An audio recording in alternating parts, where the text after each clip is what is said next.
take us to 7 in the morning. So, yeah, I mean, back when I was younger, we had technical colleges and we had academic colleges. And a lot of people I went to school with did very well out of technical colleges where you learn a skill. Because I think we were talking about it last week, apprenticeships are pretty much gone these days.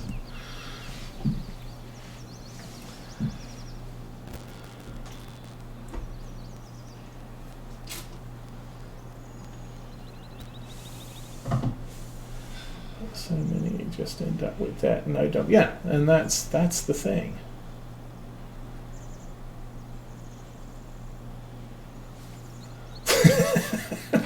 I do wonder about some of my teachers. My history teacher and my English teacher were both fresh out of college, didn't have a clue how life worked, had spent their entire life up to that point in schooling. And I didn't learn history, and I know enough English to be able to talk it proper. But that's really all that's going on there. Okay, let's remove top. So this stuff is ready to go. I guess we need to unpack the Valtra. What about...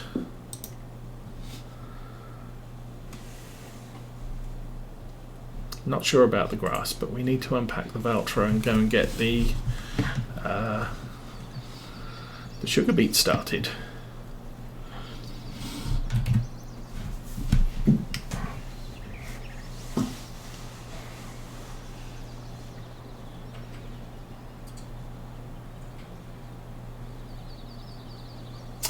So, Whitehawk, what did you do this last Thursday?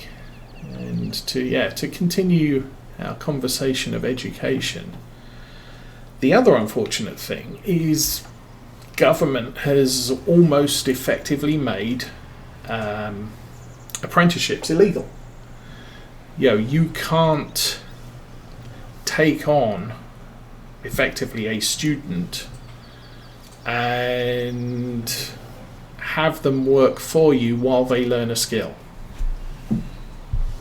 because you have to pay them a certain amount, minimum wage rules and everything else. In the old days, it used to be board and lodging and training, and we won't pay you as much, but you're getting that all free. Part of that is even the Queen of England got caught out by those sorts of laws, because she had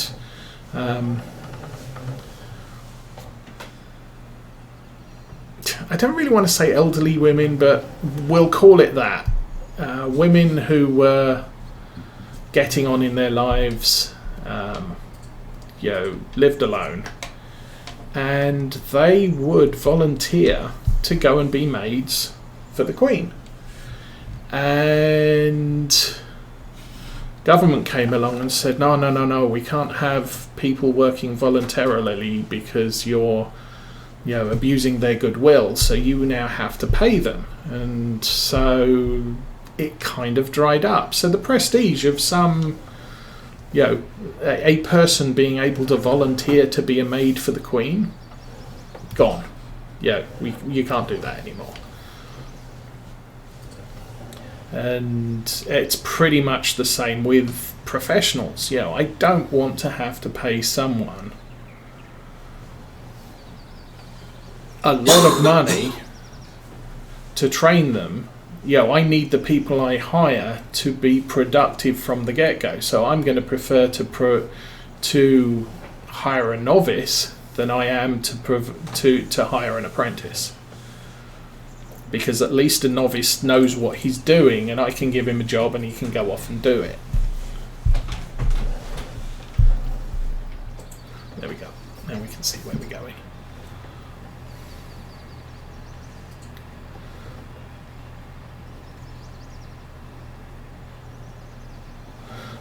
And I really need to watch where I'm driving and not read the chat while I'm driving. Yeah, but yeah, government makes it illegal for you to hire an apprentice and train them, but it doesn't make it illegal for them to take on what do they call them, interns for practically nothing. Because it's an honour to work for government, it's not an honour to learn a professional skill. Okay, now we have narrows on this, and I do have GPS. So it doesn't matter if the wheels run over the crop.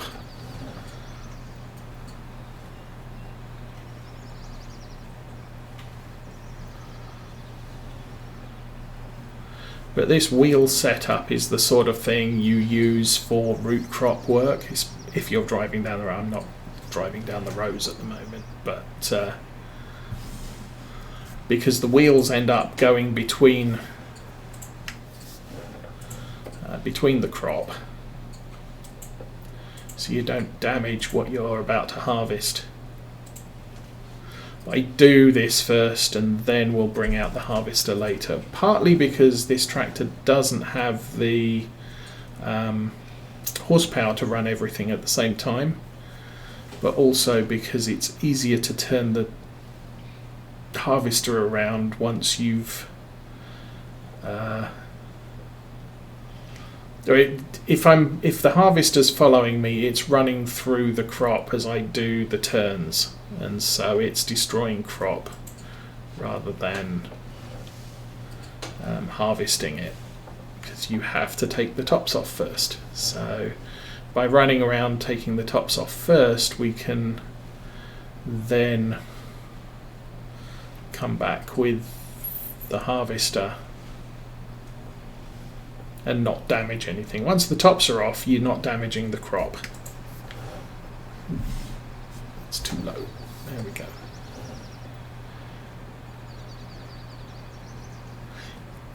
Yes. Yeah, I think I said that the other day as well.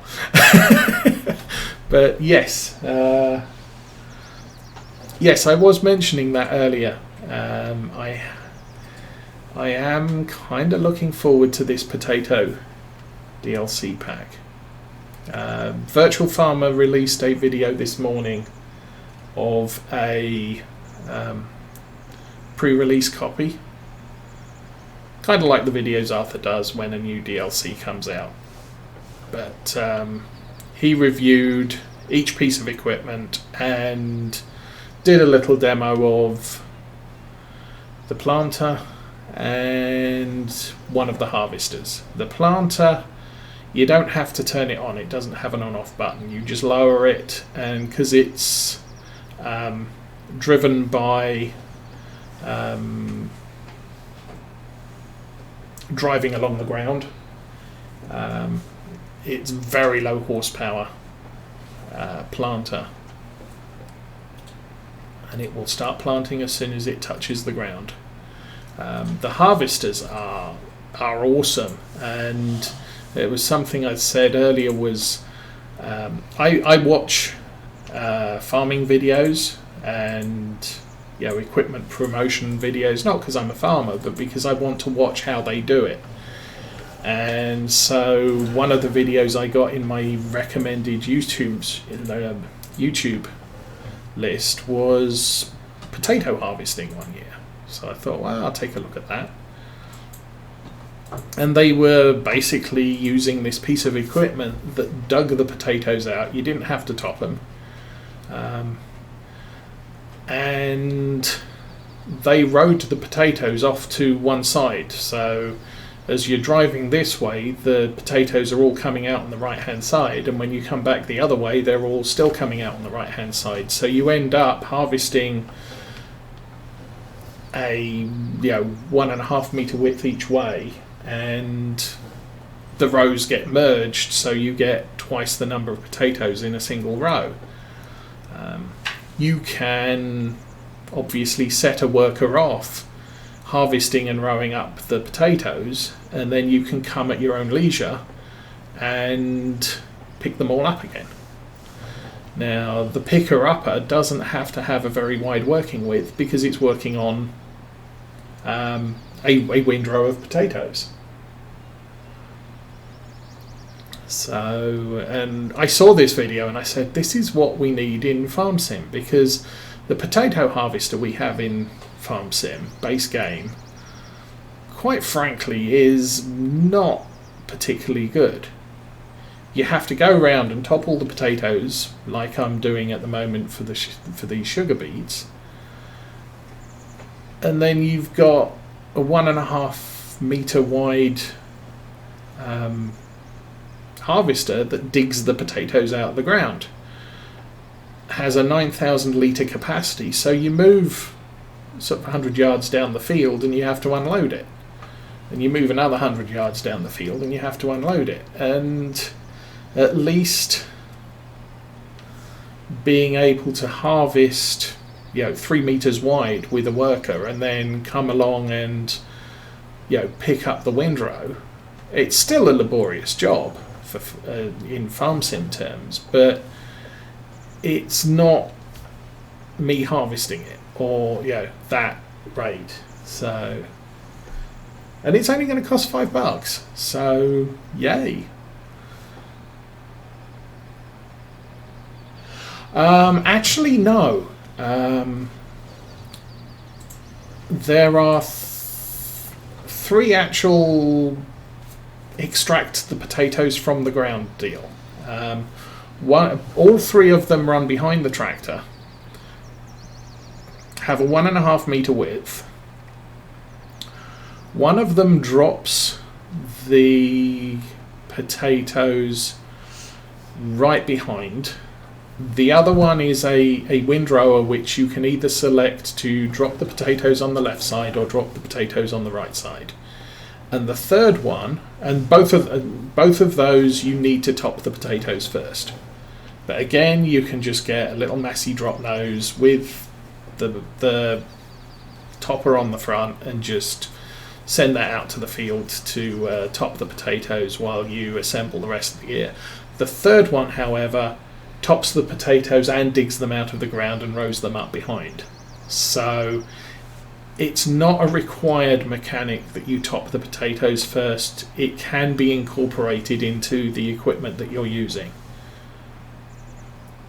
So I think it's I can't remember what the letters are, but it's something like CP 200 Eco drops the potatoes behind, but you have to top it first. There's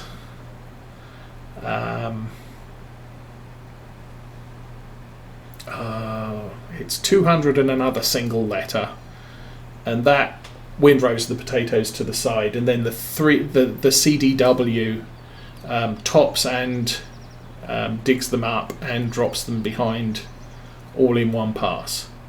And they do it at 9 miles an hour, which is great. This is 9 miles an hour as well. So then the only thing you have to worry about is picking them all up. But if you can windrow them into, from a 3.5 meter width down into one row, frankly, that's awesome. The what's it called? The capacity of the potato picker-upper or collector is only 9,000 litres, so that's kind of limiting, especially considering how much potatoes you get from the harvest. You think we did,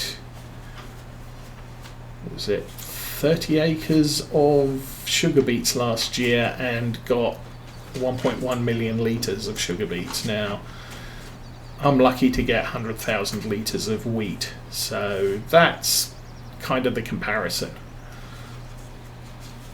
And I think potatoes are even more, plentiful than sugar beets are. I'm going to go round the third time. Yeah, why not?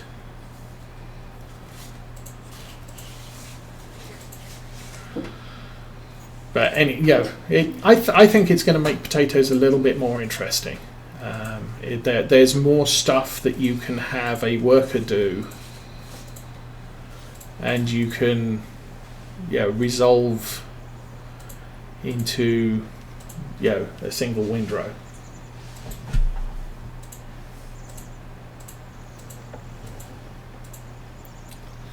But yeah, and it's something that Virtual Farmer said. It's not the first time it's been done. Farm Sim 17, the classic vehicle DLC, whatever it was, the one that came with the old JCB, and do I have those?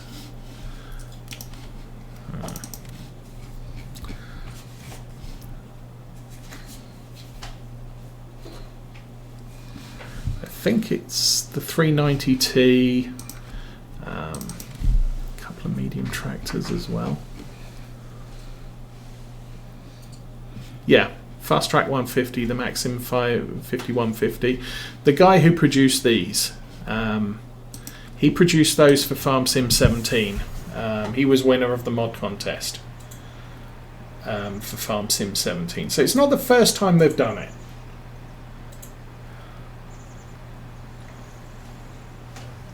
And there was also the Straw Harvest DLC, but that was less done with Giant cooperation. Although for Farm Sim 17 you still had to pay for that. So I didn't.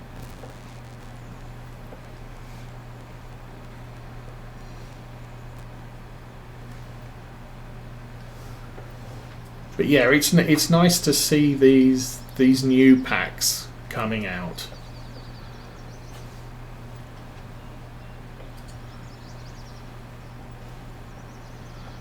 And again, it's kind of yeah.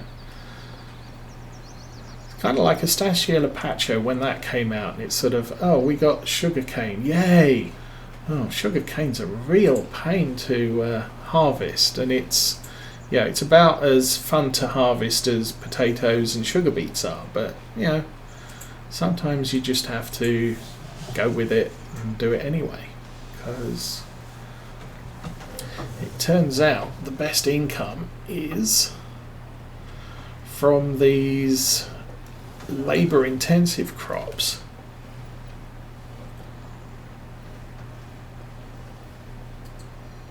And I think the thing with this one is it's now more options to do what you've been able to do. You can enter potato farming very cheaply. 100 horsepower tractor, you can do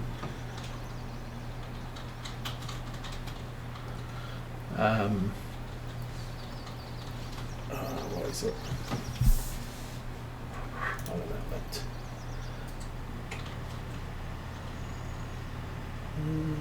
The Straw Harvest DLC is a nice idea. They do all pellets. Yeah, it's.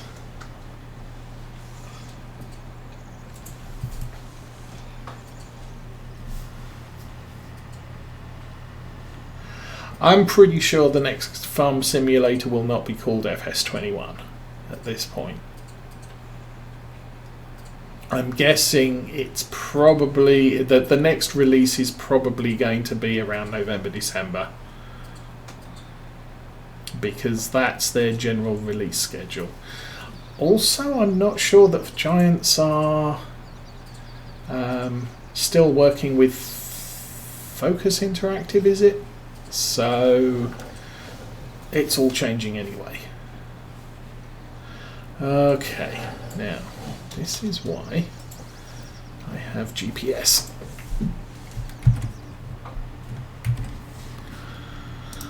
Oops, auto width on. Now, which way are we pointing? 268. Let's go to 270 because that looks like the direction the stuff's pointing. It's about right. No. Set A. Back. And line it up on the road and drive.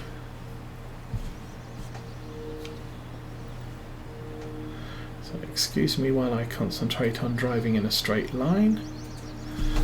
And S, set B, enable guidance steering. And we are good. Let's do this.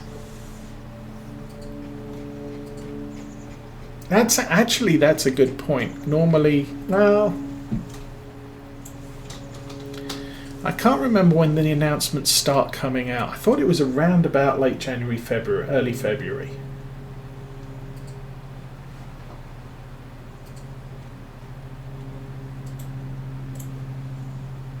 Yes, and that's a thing for me. I mean, this series will be going on.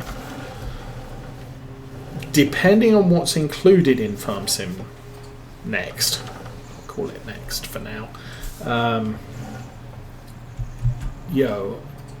This series traditionally involves seasons and a number of mods, and so for that reason, we will be running this season, this at least for a time until.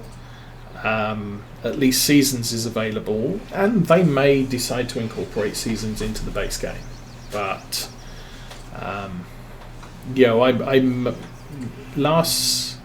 when Farm Sim 19 came out, I did start with Estancia Lapacho, and that was basically just let's see what Farm Sim 19 is all about. And I'm not really sure that lasted that long, primarily because we tried to landscape one of the fields and it just got completely messed up, and I gave up at that point. But my preference is to play with seasons, so as I say, this series will be going on until at least we have seasons in the next version. And possibly a Not Giants map, whatever that turns out to be, because also not sure who's going to be making maps next time. You never know. We might end up going back to a Black Sheep modding map for a while.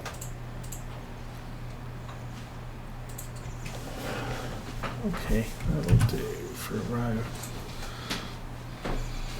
So again, because of the way this tractor turns in relation to the working width, I'm not doing consecutive rows. I'm just going to do 180 and drive straight back down the field, and we'll see how we end up.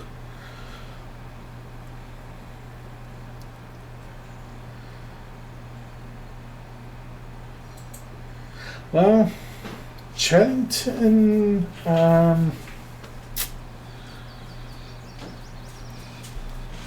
I mean, Chellington's been released, but it's been removed from the mod hub because Oxygen David had a falling out with Giants.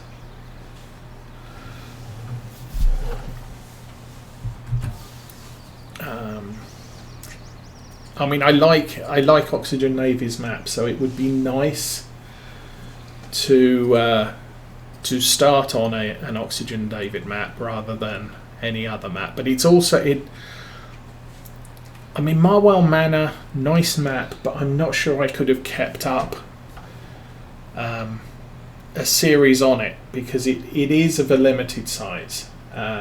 This is a good big map. We've got a lot of expansion potential, plus, as we discovered early on, you can have 1,500 sheep. So, hey, there's a lot of things to work towards.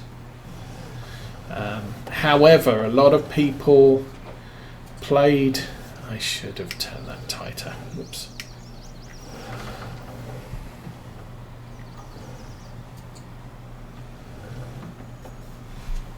A lot of people played Oakfield Farm in Farm Sim. Sorry, I'm getting a little bit confused. There we go. A lot of people played... lower that. Turn it on. Go backwards. There we are. Okay, now we can do this. A lot of people played Oakfield Farm first off on Oakfield Farm, and I did see someone do Oakfield 19 at Oak Glen, So they started with the pig farm and chicken farm as opposed to the cow and sheep farm. So it kind of makes things different. Now, next version of Farm Sim, we're probably going to move on from Oakfield. If Lawfold's next comes out, I'm probably not going back to that one. We're going to do a different farm, but we're going to do one with a lot of expansion potential. Good amounts of big fields, small fields, etc.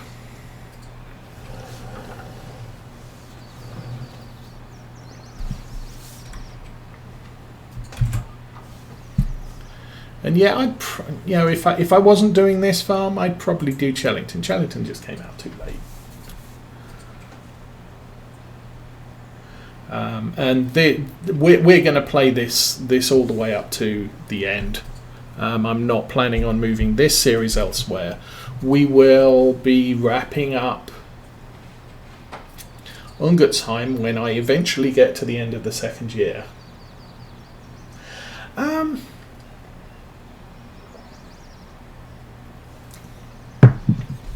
I think when it comes to factory maps, I would consider doing a regular map with expansion potential that I could put something like a global company production facility in.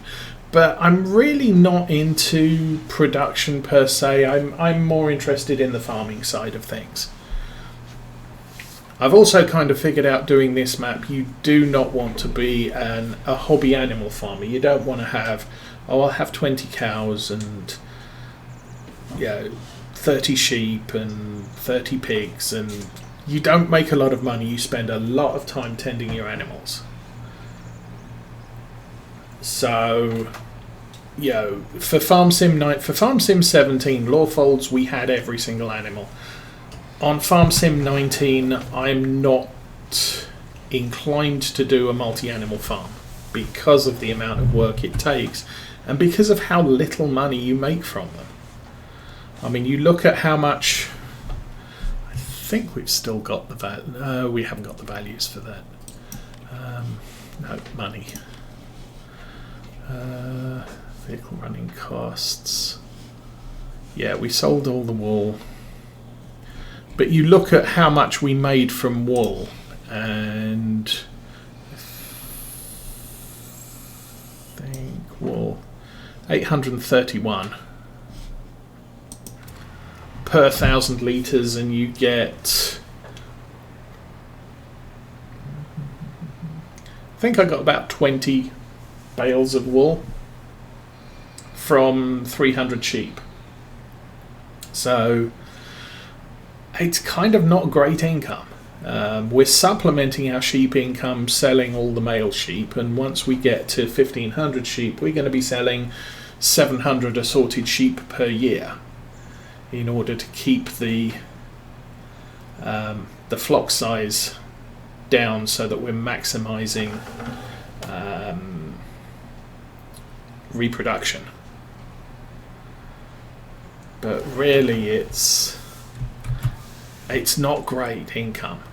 Cows make a ton of money when they're producing milk, but as soon as a cow gets pregnant, the milk drops. So it's sort of, I'm going to put time in to look after an animal, but I'm not going to quadruple the amount of time I need to do multiple animals. And with factories, yes, I mean, watching Arthur's beer class farm, it's sort of your everything you're doing is servicing the factory only, and I don't know, I prefer to be concentrating on doing the farming and allowing other stuff to happen as I feel like doing it. So maybe producing my own seed would be a thing. You're keeping a little bit of your crop behind, mixing it with some solid fertilizer and making seed. That's kind of okay. Or mixing your own diesel from corn or whatever. And yes, you're right. If you play a multiplayer, then you can have a lot of people doing the thing.